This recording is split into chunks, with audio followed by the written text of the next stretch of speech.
بسم اللہ الرحمن الرحیم نحمده ونصلی ونسلم علی رسولہ الکریم اما بعد الاشباح والنظائر کے میں کتاب الصلح کا درس شروع ہو رہا ہے۔ کتاب الصلح میں فریقین کے درمیان کوئی نزاع ہو تو کسی چیز پر معاملے کو ختم کرنا، اسی کو صلح کہتے ہیں۔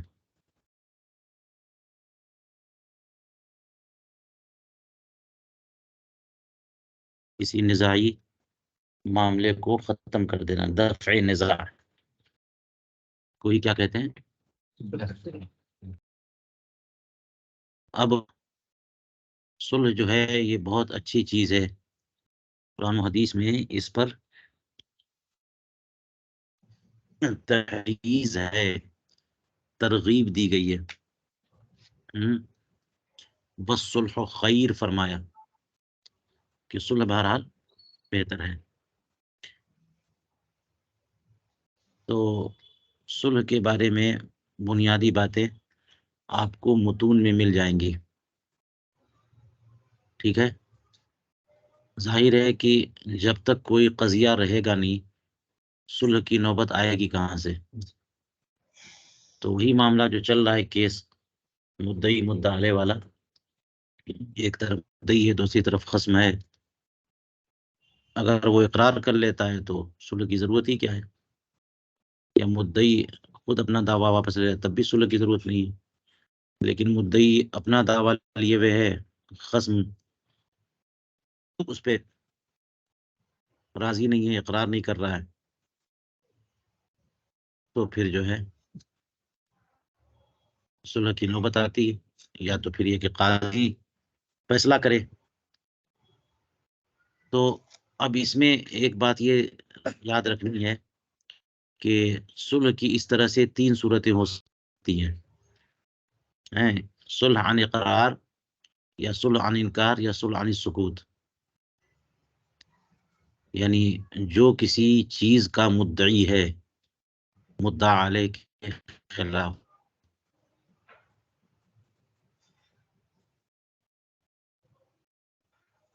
تو تمہارا دعویٰ میرے خلاف ہو گیا،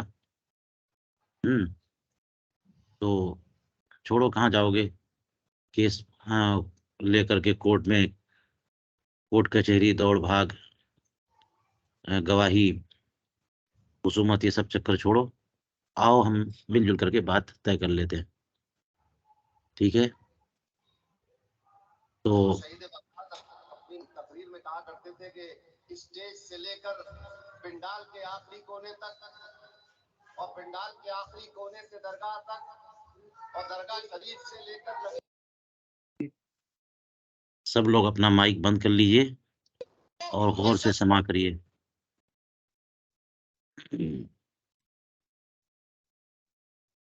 تو وہ اقرار کر رہا ہے، اور یا پھر یہ کہ مدعا علیہ انکار کر رہا ہے، اور تیسری صورت یہ ہے کہ نہ اقرار نہ انکار، تو صلح عن السکوت، یا صلح عن الاقرار، یا صلح عن الانکار، ٹھیک ہے۔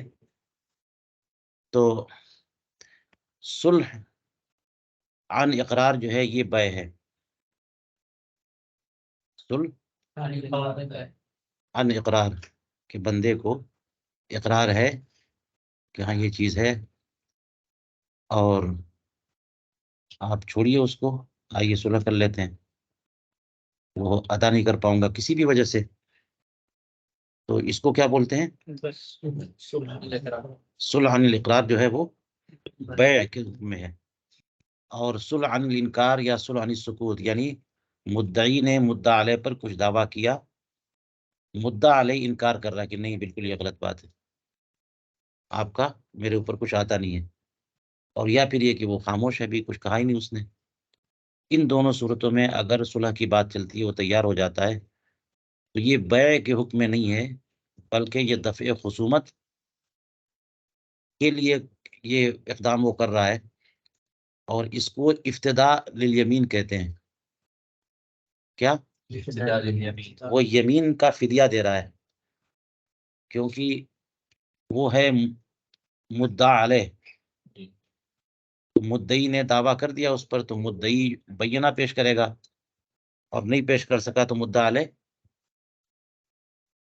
حلف لے گا. اور حلف لینا ہی اس لیے ہوتا ہے، حلف کا مسئلہ ہی اس لیے ہے کہ وہ نقول کر سکے اگر جھوٹا ہے تو، ہے نا، اور نقول کرے گا تو اس کی بنیاد پر فیصلہ مدعی کے حق میں ہو جائے گا. تو وہ جو ہے یمین سے بچنے کے لیے اس نے مصالحت کر لی، تو یمین کا فدیہ ہے. وہ منکر ہے، وہ نہیں مان رہا آپ کا دعویٰ، مدعا آپ کا دعویٰ نہیں مان رہا یا خاموش ہے. تو اب وہ مصالحت کے لیے اٹھا ہے، تو اس مصالحت کو یہ مت سمجھو کہ وہ تو مان گیا تبھی تو صلح کے لیے اٹھا ہے. نہیں نہیں، وہ اصل میں قسم نہیں کھانا چاہ رہا ہے. قسم کھانا بہت بڑی بات ہے. وہ قسم کا فدیہ دینا چاہ رہا ہے کہ چلو تم 10,000 کی بات کر رہے ہو، 2,000 میں سیٹلمنٹ کر لیتے ہیں. تو یہ 2,000 کی بات جو چل رہی ہے نا، وہ قسم سے بچنے کے، قسم کا فدیہ ہے. وہ مصیبت ٹالنا ہے، دفع خصومت ہے. وہ کیا ہے؟ مصیبت بلا کو ٹالنا ہے، اور یمین کا فدیہ دینا ہے.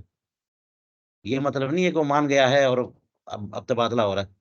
تو یا تو مان گیا ہے وہ، یا نہیں مانا ہے، یا سکوت ہے. مان گیا ہے تو اقراری ہو گیا، تو یہ مان گیا کہ چلو 10,000 آپ کے ہمارے پر ہیں، لیکن چھوڑو 10,000 کی بات مت کرو، صلح کر لو. تو جہاں پر اقرار کرے مدعا علیہ اور وہاں صلح ہو، تو صلح عن اقرار یہ کیا ہے؟ بے ہے. لیکن صلح عن انکار یا صلح عن سکوت یہ بے نہیں ہے، یہ یمین کا فدیہ ہے، یہ بلا ٹالنا ہے. اس لیے دونوں کو الگ الگ طور پہ سمجھنا پڑے گا.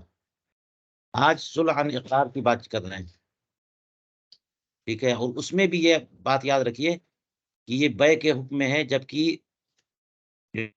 جس مصالح عنہ اور مصالح علیہ ہے نا، ایک ہے مصالح جو صلح کرے، اور ایک مصالح لہو جس کی لیے صلح کیا گیا.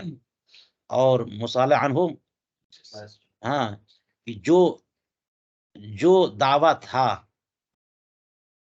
جو 10,000 کا دعویٰ ہے یا ایک زمین کا دعویٰ ہے، تو اس کے متعلق صلح کرے اس چیز سے کہ چھوڑو پوری زمین 10,000 پہ بات کر لو، یا 10,000 کا دعویٰ 2,000 پہ سیٹ کر لیتے ہیں، دفعہ دفعہ کرو کام. ٹھیک ہے. تو مصالح علیہ اس چیز پہ صلح ہوئی ہے کہ اتنا دے دو تو کام ختم، معاملہ ختم کر دیتے ہیں. تو وہ کیا ہوگی؟ مصالح علیہ. ٹھیک ہے. تو اس میں مصالح علیہ اور مصالح عنہ، یہ دونوں اگر مال ہیں تو یہ بے ہے. دونوں کیا ہے؟ مال ہیں تو یعنی دعویٰ تھا زمین کا اور طے ہوا کہ چھوڑو زمین نہیں، مان گیا تمہاری زمین میرے ذمے ہے، یا میری، ہاں چھوڑو پیسے لے لو، تمہاری زمین کی قیمت 1,00,000 روپے ہے، 5,000 10,000 50,000 لے لو. تو دونوں طرف مال ہے نا، تو یہ کس حکم میں ہے؟ اور اگر ایک طرف مال اور ایک طرف نفع ہے تو اجارے کے حکم میں. مان گیا کہ یہ مکان، آپ دعویٰ کر رہے ہو کہ یہ مکان میرا ہے جس میں ہوں، آپ کہہ رہے ہو میرا ہے، تو چلو ٹھیک ہے آپ ہی کا مکان ہے، لیکن میں جاؤں گا کہاں؟ میں کیا کروں گا؟ آپ چھوڑو، آپ جو ہے نا وہ اس سے منفعت حاصل کر لو. آپ جو ہے نا اس میں سال بھر کی سکون اختیار کر لو، سال بھر رہ لو. تو یہ نفع ہو گیا نا اجارے کی طرح. تو یہ اجارے کے حکم میں، ایک طرف مال ہے، دوسری طرف نفع ہے، منفعت ہے، تو اجارے کا. اور یہ بتانے کا مقصد یہ کہ جہاں پہ بے کے حکم میں ہے وہاں بے کے احکام چلیں گے، اور جہاں پہ اجارے کے حکم میں ہے وہ اجارے کے احکام چلیں گے. ٹھیک ہے. اور جہاں یہ نہ بے کے حکم میں ہے نہ اجارے کے حکم میں ہے، یہاں دونوں کام نہیں چلیں گے، وہاں تو فدیہ یمین کا. یہ بنیادی باتیں یاد رکھنے کی ہیں. اب دیکھیے کہنے ہیں الصلح عن اقرار بیع، یہ تو بات سمجھا چکا نا میں. صلح اگر اقرار سے ہے تو کیا ہے وہ؟ یعنی مدعی دعویٰ کر رہا ہے کسی چیز کا اور مدعا علیہ اقرار کر رہا ہے، ٹھیک ہے، مان گیا وہ، تو اس کا حاصل تو یہ نکلا کہ دو، مگر وہ نہیں دے رہا کہ نہیں اب نہیں دے سکوں گا میں، 10,000 کی بات کر لی، چلو ٹھیک ہے 10,000 مگر نہیں دے سکتا میں، اب صلح کر لو، تو جو مصالحت ہوگی نا جس چیز پہ وہ کیا ہے؟ بیع ہے، لہذا خلاصہ یہ ہوا کہ اس پر بیع کے احکام یعنی سارے کے سارے احکام، خیار عیب، خیار رویت ہے نا، خیار شرط، یہ سب کے سب کیا ان کے تبادلہ ہو رہا ہے، وہ مان رہا کہ یہ ہے اور کہہ رہا یہ لے لو، تو اس کا مطلب وہ اتنے میں بیچ رہا ہے، زمین کا مان گیا اور کہہ رہا 5,000 میں طے کر لو، اس کا مطلب 5,000 میں زمین خرید رہا ہے، وہ حق شفا بھی مل جائے گا پڑوسی کو، سارے احکام بیع کے نافذ ہو جائیں گے، الا فی مسئلتین، یہ ضابطہ سمجھ میں آ گیا، تو اب استثناء دیکھیے، مگر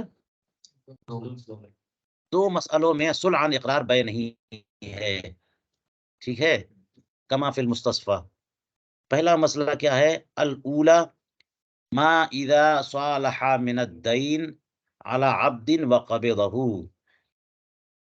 لیس له ان یبیعه مرابحة بلا بیان، پہلا مسئلہ یہ ہے کہ جب دین سے کسی دین سے صلح عبد پر کرے اور عبد پر قبضہ بھی کر لے، صلح کس سے کیا؟ دین سے، دین کا دعویٰ تھا مدعی کا اور مدعا علیہ نے اقرار بھی کیا کہ ہاں یہ دین ہے، اور اب جو ہے وہ مصالحت ہوئی غلام پر کہ ٹھیک ہے غلام آپ لے لو اور دین چھوڑ دو، تو غلام پر مصالحت ہو گئی، وقبضہ، اور مدعی نے غلام پر قبضہ کر لیا، مدعا علیہ کے غلام پر مدعی نے قبضہ کر لیا، تو یہ بیع ہے نا، لیکن کہنے لیس لہ ان یبیعہ مرابحۃ، اگر بیع ہے تو بیع کے تمام احکام جاری ہونے چاہیے نا، تو بیع کا حکم تو ایک یہ بھی ہے کہ جو بیع ہوتی ہے وہ 4 طرح کی بیع آپ نے بیان کی اور پڑھ لی، یہ مرابحتاً بیع ہو ثمن کے اعتبار سے کہ ثمن اول پر کچھ اضافے کے ساتھ بیع کریں، تو یہ بیع مرابحہ ہے نا، لیکن کہتے ہیں کہ یہاں پہ بیع مرابحہ نہیں کر سکتا ہوں، کہاں پھر بیع کا حکم ہوا؟ ہر بیع کا کوئی بھی سامان آپ خریدو تو میں مرابحہ کر سکتے ہیں، تولیہ کر سکتے ہیں، مطلق کر سکتے ہیں، جو چاہے کریں، مال آپ کا ہے، اتنے میں یہ مال پڑا تھا مجھے میں 10 روپیہ رکھ کے بیچ رہا ہوں آپ کو، بیع مرابحہ کر سکتے ہیں، لیکن یہاں پر دین سے صلح کسی غلام پر ہوئی ہے تو یہ دین سے صلح ہوئی، عین سے نہیں، اور یہ صلح ایسی ہو گئی غلام پر قبضہ بھی کر لیا، تو اس لیے یہاں پر بتانا پڑے گا کہ یہ مصالحت کے ذریعے میرے پاس غلام آیا ہے، تو وہ اسے بیچ نہیں سکتا مرابحتاً بلا بیان، بغیر بیان کیے ہوئے کہ یہ خرید کر کے میں نے غلام خریدا نہیں ہے، کیونکہ مرابحہ میں کیا ہوتا ہے؟ مرابحہ میں بتانا پڑتا ہے کہ میں نے خریدا ہے، بھائی مطلق میں تو کوئی مسئلہ ہی نہیں، آپ سامان بیچ رہے ہیں جتنے میں ہو جائے، لیکن مرابحہ میں بتانا پڑے گا کہ اتنا میں یہ میں نے خریدی یا اتنے میں مجھے کوئی چیز پڑی ہے، تمام اخراجات و صرفے کے ساتھ، اور یہ تو معاملہ ہے نہیں، یہ تو صلح کے ذریعے پہنچی غلام پہنچا ہے، تو اس لیے آپ بتاؤ کہ یہ صلح کس طور پر ہے، اس سے سمجھ میں آیا کہ صلح عن اقرار کے باوجود یہاں پر یہ بیع نہیں ہے، ورنہ مرابحتاً بیع جائز ہوتی نا۔ الثانیہ، دوسرا مسئلہ، لو تصادقا على ان لا دین بطل الصلح وفی الشراء بالدین لا، اگر یہ دونوں کے دونوں اس بات پر ہیں ایک دوسرے کی تصدیق کریں کہ لا دینا کی دین کچھ نہیں تھا، تو صلح باطل ہو جائے گی، یہ دین جو ہے نا کے متعلق صلح ہوئی کسی عین پر یا پیسے پر، کسی چیز پر، تو جب صلح ہو گئی تو یہاں پہ تو یہ بھی بے ہے، اور جب بے ہے تو بے کے احکام جاری ہوں گے. لیکن یوں کر لیجئے کہ دین سے متعلق جو مسئلہ تھا، کسی عین پر صلح ہو گئی، پیسے پر صلح، کسی مال پر صلح ہو گئی، اور صلح کے بعد دونوں نے یہ ایک دوسرے کی تصدیق کی کہ دین تو تھا ہی نہیں، دین تو جب دین تھا ہی نہیں تو صلح جو ہے رفع نزاع کا نام ہے نا. اور جب دونوں ایک دوسرے کی تصدیق اور طے کر رہے ہیں کہ نزاع تھا ہی نہیں، تو پھر صلح کس چیز کی؟ تو صلح بھی گئی. اب یہ مال واپس کرنا پڑے گا. جس چیز پر آپ نے صلح کی ہے، صلح باطل، تو یہ کیا ہے؟ واپس کرنا پڑے گا. لیکن خریداری میں یہ نہیں ہوتا. وفی الشراء بالدین لا، اور دین کے بدلے میں شراء اگر ہو تو وہاں پر جو ہے نا شراء باطل نہیں ہے. مثال طور پر دعویٰ کیا کہ میرا تمہارے اوپر جو ہے نا 1000 روپے میرے قرض ہیں، دین ہے، سمن کا بدل یا کسی بھی،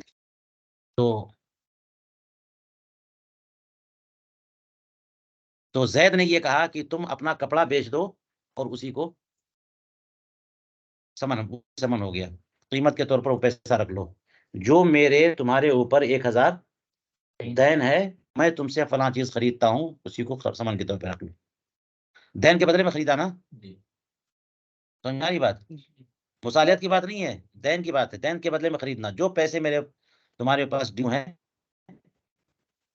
تم اپنا سامان، اپنی کتاب یا کچھ بھی، یہ کتاب مجھے بیچ دو یا کپڑا بیچ دو مجھے، اور وہ وہی قیمت ہے، وہی سامان ہے. ٹھیک ہے، بے ہو گئی. اب اس کے بعد دونوں ایک دوسرے کی تصدیق کر رہے ہیں کہ وہ دین تھا ہی نہیں، تو یہ شرع باطل نہیں ہوگا. یہ شرع، کیونکہ یہ معاوضہ ہے، مبادلۃ المال بالمال ہے. اب بعد میں تصدق کیا تو بات ہے. وہاں پہ کیا ہے بتایا تھا کہ مصالحت میں اگر یہ طے کر لیا دونوں نے بعد میں کہ دین تھا ہی نہیں تو صلح باطل، اور اگر دین کے مقابلے میں خریدا ہے کچھ اور پھر طے کیا کہ دین تھا ہی نہیں تو شرع باطل نہیں.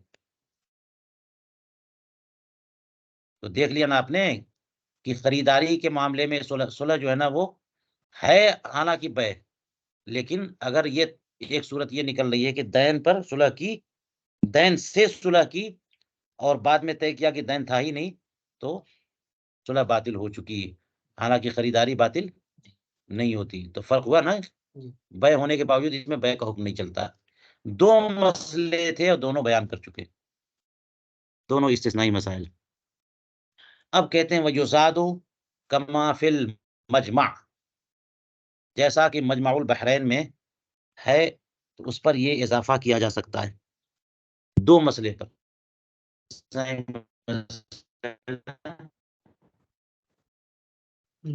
عَلَى صُوفِهَا يَجُزُّهُ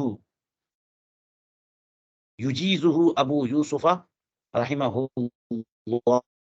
اللہ محمد رحمہ اللہ والمنع روایت. وہ کیا مسئلہ ہے کہ اگر مصالح نے مصالح لہو سے جو ہے وہ صلح کر لی بکری سے متعلق، کس بات پر؟ جس چیز پر؟ اس کے اون پر. بھیڑ جو ہے نا، بھیڑ کے اون ہوتے ہیں نا، کہ وہ اسے کاٹ لے، ہے نا، مصالح لہو جو ہے وہ کاٹ لے. تو امام ابو یوسف اس کو جائز قرار دیتے ہیں، امام محمد منع کرتے ہیں. یعنی مدعی زید ہے اور مدعی بھیڑ بکریاں تمہارے پاس ہیں، وہ سب میری ہیں، وہ تمہاری نہیں ہے. وہ تو اس کی ماں تھی، وہ جو ہے میری بکری تھی، اس نے بچے دیے ہیں، تو سب کس کے ہوئے؟ سب میرے ہوئے. جتنے بھیڑ بکریاں سب ہیں تمہارے قبضے میں ہیں. تو مدعی نے دعویٰ کیا، اب وہ اقرار بھی کر رہا ہے اور وہ کہہ رہا ہے کہ صلح کر لیجیے. کیا کر لیجیے؟ صلح کس پہ؟ اون پر. کہ وہ جو بھیڑ بکریاں ہیں نا سارے کے اون کاٹ کر کے رکھ لیجیے. بکری میرے پاس چھوڑ دیجیے سارے بھیڑ بکرے اور اون آپ لے. بڑی قیمتی چیز ہے وہ, بہت قیمتی ہے.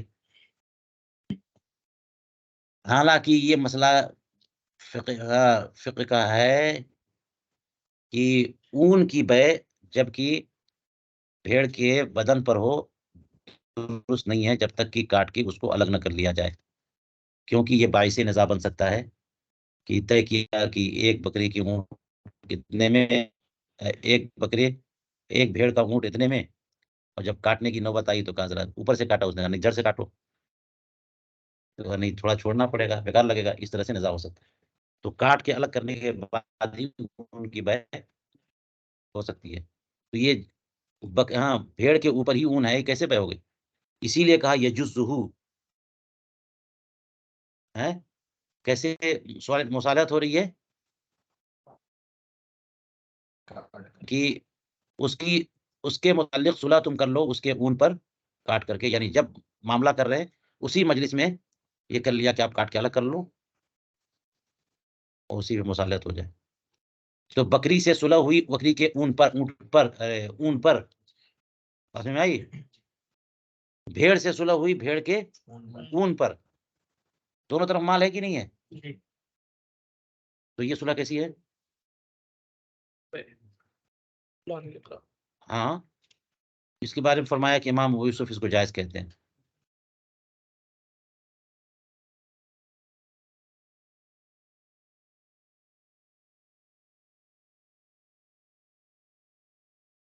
اور امام محمد اسے منع فرماتے ہیں. والمنع روایہ, اور یہاں پہ جو کہا کہ منع بھی ایک روایت ہے, اس کا مطلب یہ ہوا کہ امام یعنی مذہب کی روایت منع ہے. امام اعظم ابو حنیفہ کا قول جو ہے کیا ہے؟ منع ہے. پہلے یہ بتایا کہ امام ابو یوسف اسے جائز کہتے ہیں, امام محمد اسے منع کرتے ہیں. ٹھیک ہے جی. تو یہ کیسے ایک استثناء کا ہوا؟ یا تو اگلی والی مثال بڑھائیے تب, اور یا پھر اسی طرح سے کہ دیکھیے امام محمد نے اس سے منع کیا نا, اس کا مطلب بے نہیں ہے.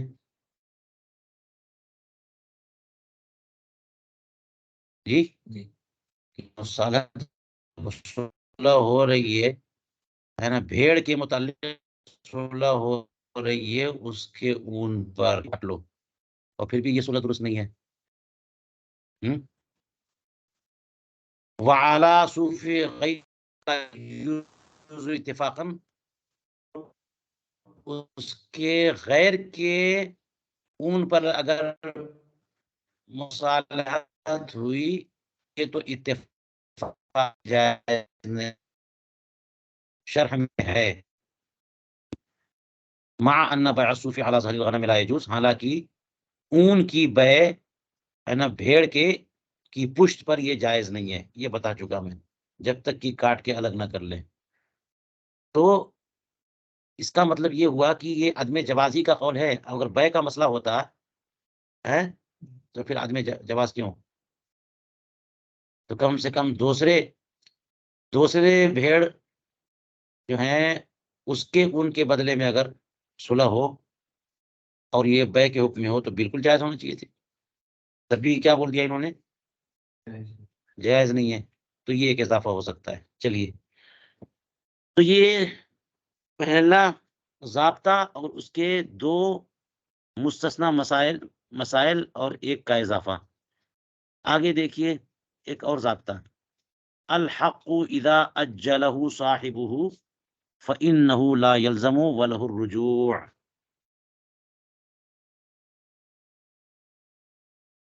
کہ حق جب صاحب حق مؤجل کر دے, مؤخر کر دے, تو وہ تاجیل لازم نہیں.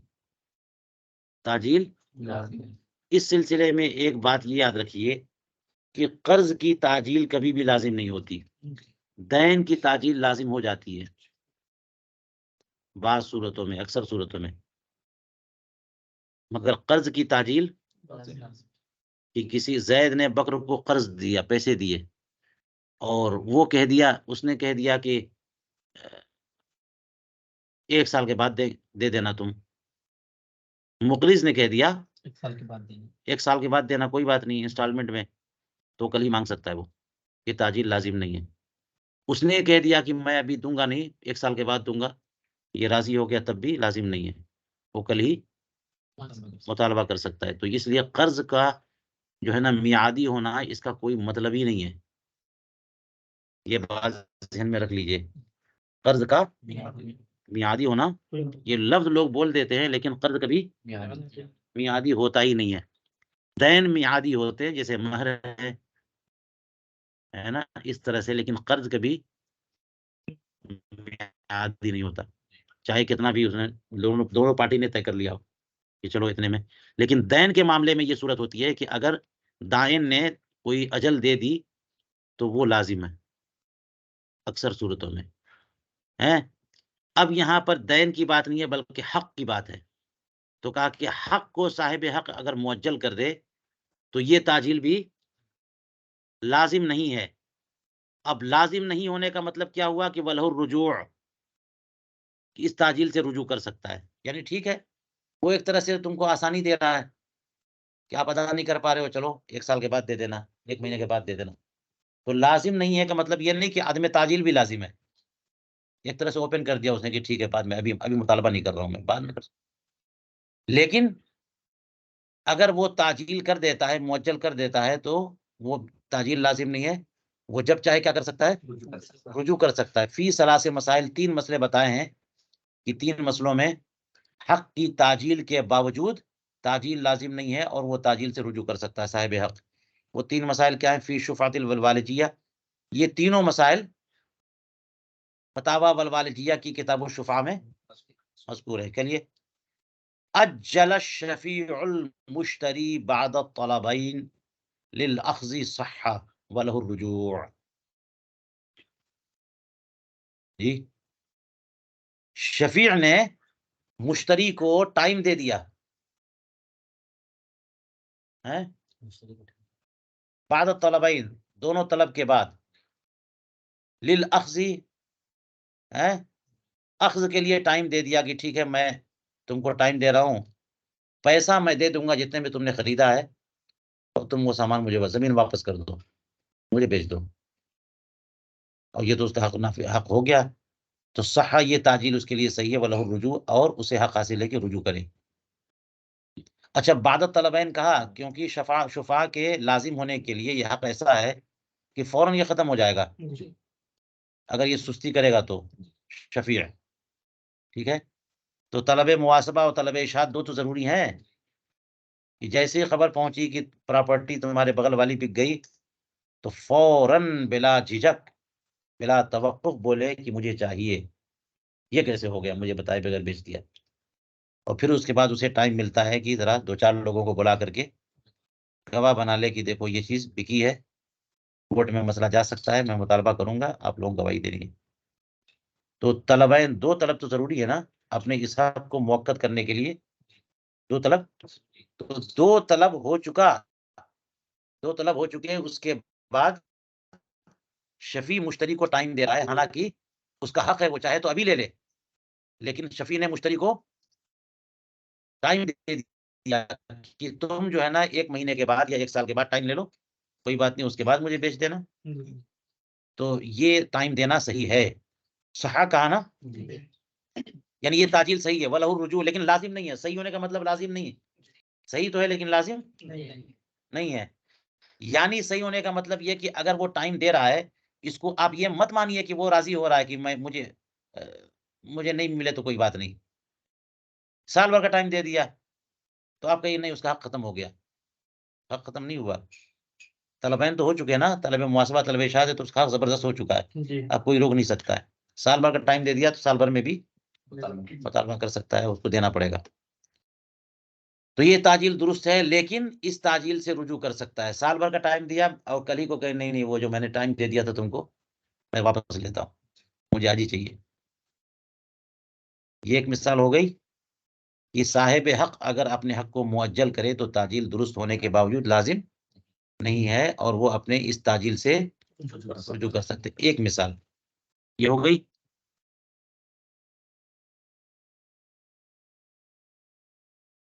دوسرا مسئلہ دیکھیے.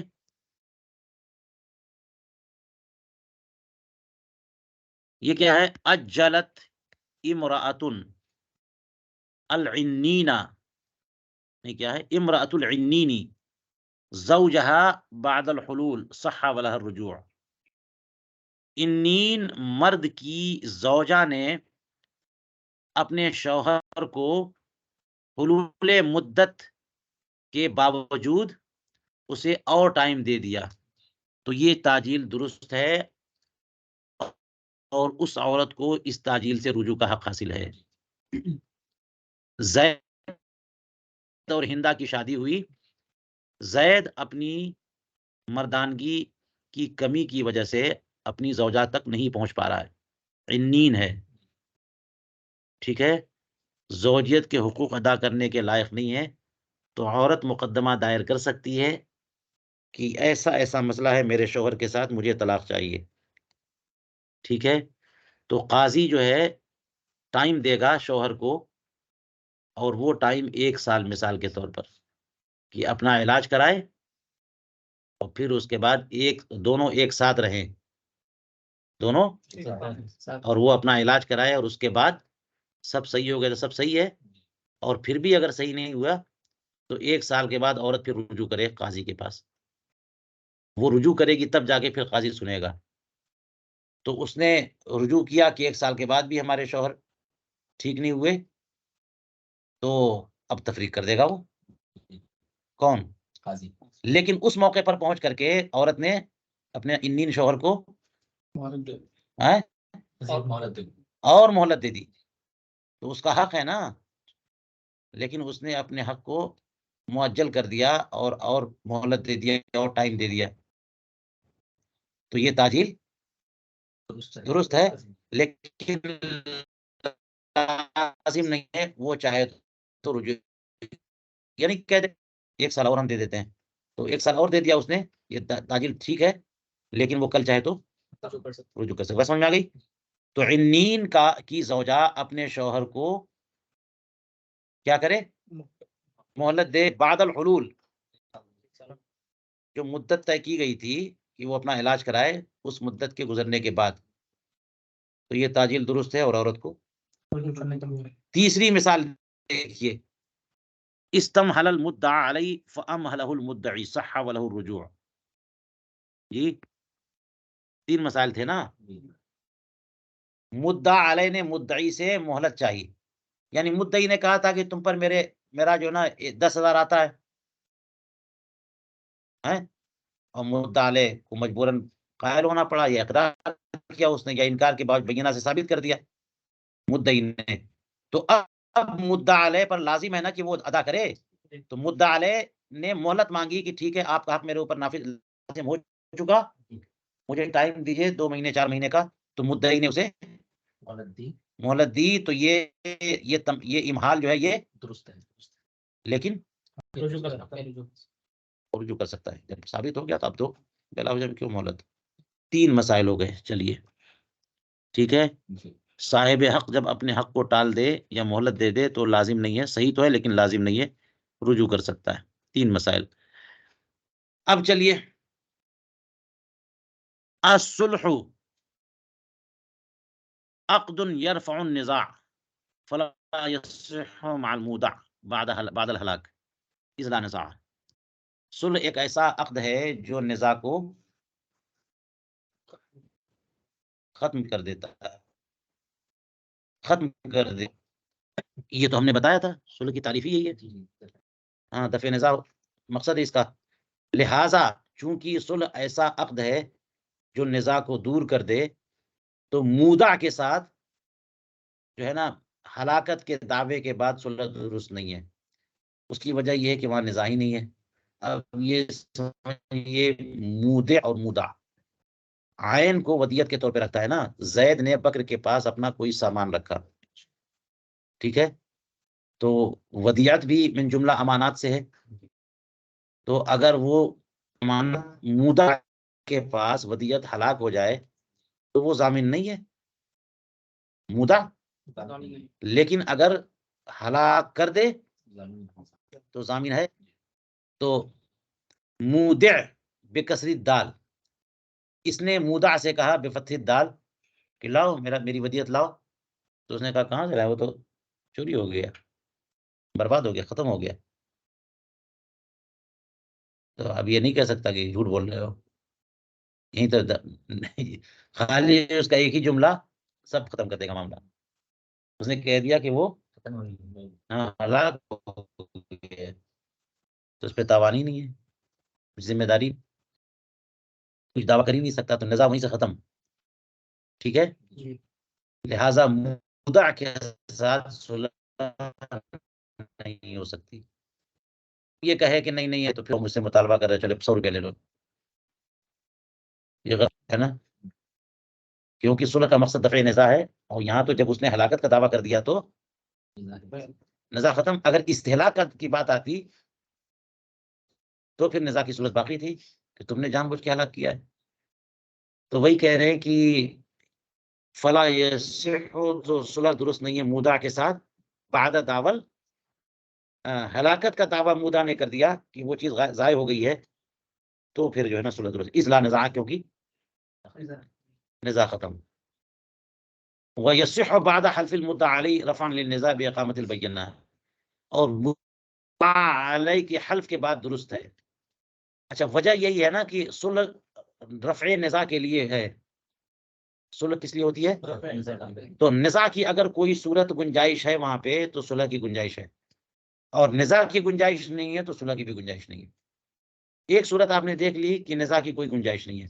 مودع نے جب کہہ دیا کہ چیز ضائع ہو گئی تو مودع دعویٰ تھوڑی کر پائے گا، تم نے رکھا ہی کیوں تھا اس آدمی کے پاس، اور واقعتاً وہ چیز ضائع ہو گئی تو کہاں سے زبردستی دے گا وہ.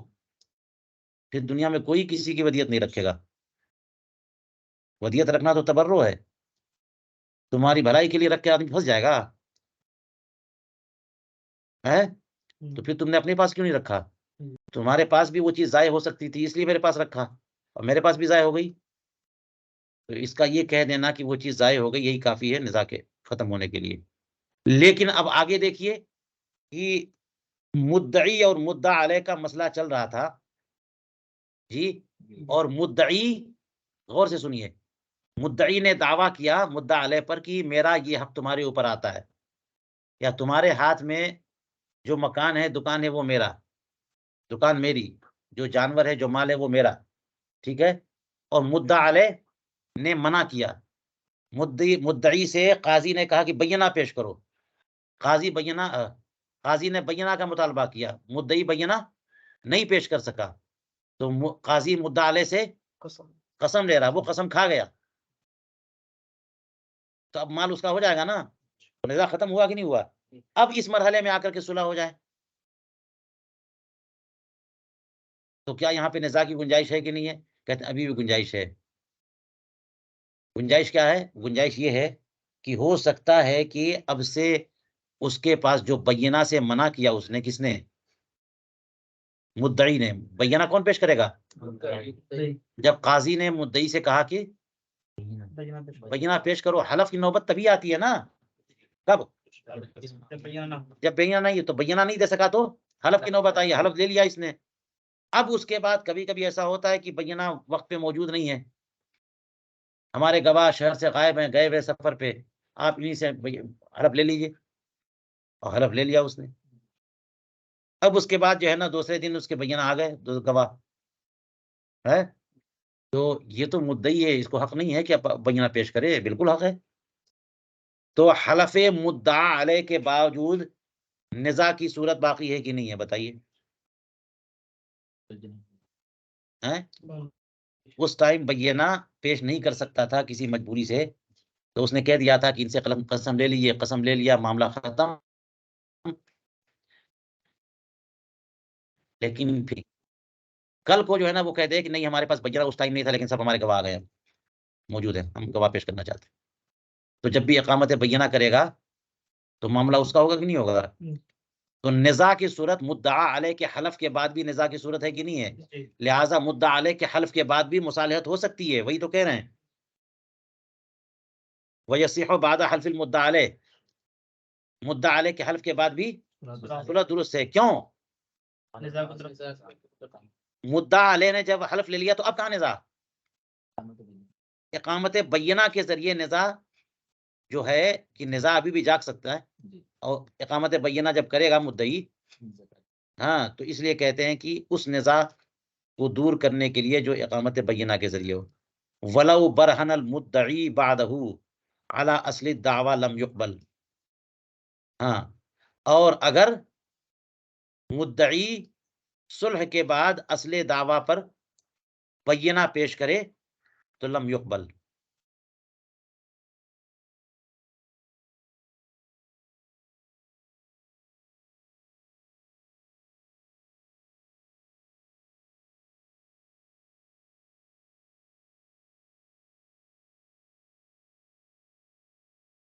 یہ ایک الگ مسئلہ ہے.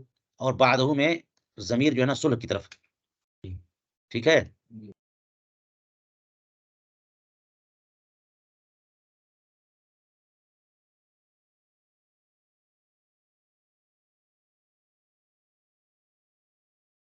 اور انہوں نے کہ دعا علیہ کی حلف کے بعد بھی صلح درست ہو سکتی ہے.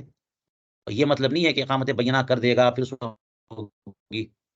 وہ تو اقامت بینہ کر دے گا تو حق ثابت ہو جائے گا تو صلح تو ہو ہی سکتی ہے. لیکن ایک نزاع کی صورت بتائیے کہ ابھی بھی نزاع کی صورت موجود ہے، اور مدعا والی صورت میں نزاع کی کوئی صورت موجود نہیں تھی، اس لیے وہاں پہ صلح نہیں ہو سکتی. اور یہاں پہ پھر دیکھیے کہ مدعی اور مدعا علیہ میں صلح ہو چکی. اب جب صلح ہو چکی، صلح کے بعد اگر مدعی اصل دعویٰ پر بینہ پیش کرے تو اب یہ بینہ قبول نہیں کریں گے. اب یہ بینہ کیونکہ مصالحت تو ہو چکی. ولو برہن المدعی بعدہ، صلح کے بعد اگر مدعی بینہ پیش کرے اعلی اصل دعویٰ، اصل دعویٰ پر لم یقبل، تو اسے قبول نہیں کریں گے. الا فی صلح الوصی عن مال الیتیم علی انکار. اب یہاں پر دیکھیے استثناء، یعنی گویا یہ بیان کیا ہے ایک لمبا ضابطہ ہے، اور اب یہاں پر اس کا استثناء کہ ایک صورت ہے کہ اس میں مدعی صلح کے بعد اگر بینہ پیش کرے تو بھی اس کا بینہ قبول کریں گے. الا فی صلح الصبی، صلح الوصی عن مال الیتیم علی انکار، کہ وصی صلح کرے یتیم کے مال کے متعلق جبکہ وہ انکار کر رہا تھا. اذا صالح علی بعضہ، اور وصی نے صلح کس پر کیا؟ بعض مال پر. ثم وجد البینہ فإنها تقبل، پھر یتیم کے مدعی یا وکیل کو بینہ مل گیا تو یہ بینہ پیش کرے گا تو قبول ہو جائے گا. ابھی آپ نے سنا نا کہ بینہ قبول نہیں ہے، مدعی صلح کے بعد بینہ قبول پیش کرے تو.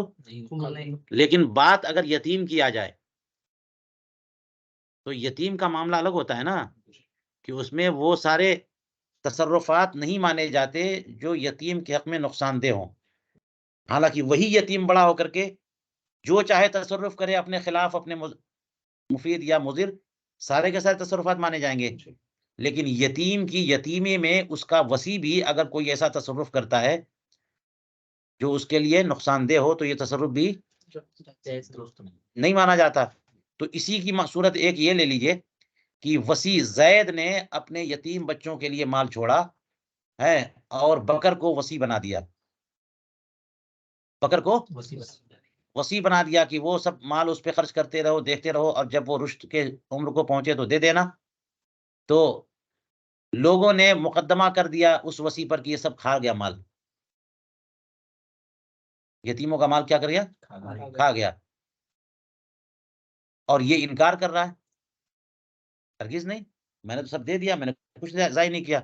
تو اب اس انکار پر کون وصی مصالحت کر رہا ہے؟ یہ مصالحت کیسی ہے؟ علی انکار. تو بات یہ تھی کہ لوگوں نے اگر دعویٰ کیا وصی پر کہ 1,00,000 روپیہ میت نے چھوڑا تھا یتیموں کے لیے اور 1,00,000 کا پتہ ہی نہیں ہے، یتیم کا وصی کیا بول رہا ہے کہ نہیں ایسی کوئی بات نہیں ہے، میرے اوپر 1,00,000 نہیں ہے، سب میں نے انہیں کے خرچ کیا ہے، انہیں کے لیے کر دیا میں نے جو کچھ کیا ہے. انکار کر رہا ہے. تو اب یہ جو ہے صلح کر رہا ہے یہ ان لوگوں سے، اور وہی عن مال الیتیم، دعویٰ کس کا ہے؟ مال یتیم کا. تو جس مال یتیم کا دعویٰ ہے اس کے بعض پر 1,00,000 کی بات تھی تو 25,000 پہ صلح کر رہا ہے. زمین کی بات تھی تو زمین کے ٹکڑے پہ صلح کر رہا ہے. تو صلح ہو گئی. پھر یتیم کی طرف سے اگر بینہ مل جائے تو اس صلح کے باوجود بینہ پیش کر کے فیصلہ کر لیں گے. یہی کہہ رہے ثم وجد البینہ فإنہا تقبل. یہی بات ہے کہ یہاں پر بینہ قبول کر لیں گے. وَلَوْ بَلَغَ الصَّبِيُّ فَأَقَامَ تقبل. اور اسی کی ایک صورت بتا رہے ہیں کہ یہی بالکل صورت ہو. یہ تو یتیم کی طرف سے میں نے توضیح کرنے میں آپ کے لیے یہ کہہ دیا کہ یتیم کی طرف سے کوئی وکیل، قاضی نے کسی کو، جب وصی ہی غاصب نکلا تو مثال کے طور پر قاضی نے کسی یتیم کی طرف سے کسی کو وکیل بنا دیا یا دوسرا وصی بنا دیا. تو وہ وصی دعویٰ کر رہا ہے پہلے والے وصی پہ، یا وہ وکیل دعویٰ کر رہا ہے پہلے وصی پہ. یتیم تو کچھ کر ہی نہیں سکتا. لیکن اب یہ کہہ رہے ہیں کہ یہی یتیم بڑا ہو کر کے یہ دعویٰ کرے کہ آپ ہمارے وصی تھے اور آپ نے ہم کو ساری چیزیں نہیں دی. تو یہ اگر بینہ رکھتا ہو یتیم تو یہ بینہ پیش کر سکتا ہے. کہ ولو بلغ الصبی فاقامہ، اگر بچہ بالغ ہو جائے اور یہ بینہ قائم کرے تو بینہ بھی ولا طلب یمینہ لا یحلف. اور اگر اس کی لا یحلف، اگر اس کی یمین کا مطالبہ ہو تو اس سے حلف نہیں لیں گے. ہے اس سبھی سے بالغ ہونے کے بعد حلف نہیں، کما فی القنیہ. چلیے یہیں پر روکیے آج.